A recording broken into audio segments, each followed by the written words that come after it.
Moi, j'ai l'impression que l'IA ne va pas du tout marcher. Enfin, la façon dont on en parle, on est complètement à côté de la plaque. Et j'ai l'impression que c'est pas du tout ce dont on parle qui va s'établir.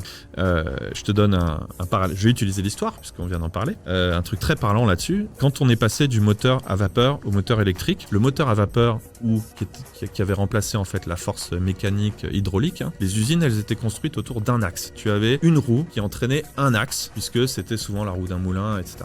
Ou un moteur à vapeur très très gros. Donc, tu avais un axe. Donc pour construire une usine, tu avais une seule source d'énergie. J'ai tapé dans le micro, je m'excuse auprès de la régie.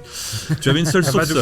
Tu avais une seule source d'énergie, et donc en fait les usines, tu les construisais en étages autour de la source d'énergie, puisque tout devait partir en étoile de cet axe central qui était le seul qui te donnait de la force en fait. Et un jour, un mec invente le moteur électrique. Alors, qu'est-ce qu'on a fait? On a enlevé le moulin ou le truc à vapeur et on a mis un moteur électrique et on a gardé les usines comme ça. Et donc on a fait un petit gain parce que d'un seul coup, tu pouvais l'allumer, l'éteindre à la seconde, alors que la vapeur, ça prenait du temps, ça coûtait moins cher, etc. Et un jour, il y a un gars qui s'est dit, mais en fait, cette source d'énergie, je n'ai plus la contrainte d'une énorme machine, je peux la distribuer dans l'usine. Et il a commencé à faire des usines sur un seul étage. Et c'est là que tu es arrivé au taylorisme, à la chaîne de production. Tu n'avais plus le problème de bouger des choses très lourdes d'un étage à l'autre et tout. Et donc, en fait, il fallait complètement réinventer la façon de travailler, pas juste remplacer l'énergie à vapeur par l'énergie électrique telle quelle, il fallait complètement repenser le travail pour pouvoir encore mieux bénéficier de cette technologie. Exactement. Et pour moi, l'IA, c'est pareil. Je vois beaucoup de signaux faibles de gens qui font les mauvais trucs, qui prennent leur ancienne façon de travailler et mettent de l'IA dedans, au lieu de se dire, tiens, je pars de là, je fais table rase du passé, comment est-ce que j'optimise mon travail avec cet outil, les possibilités qu'il donne.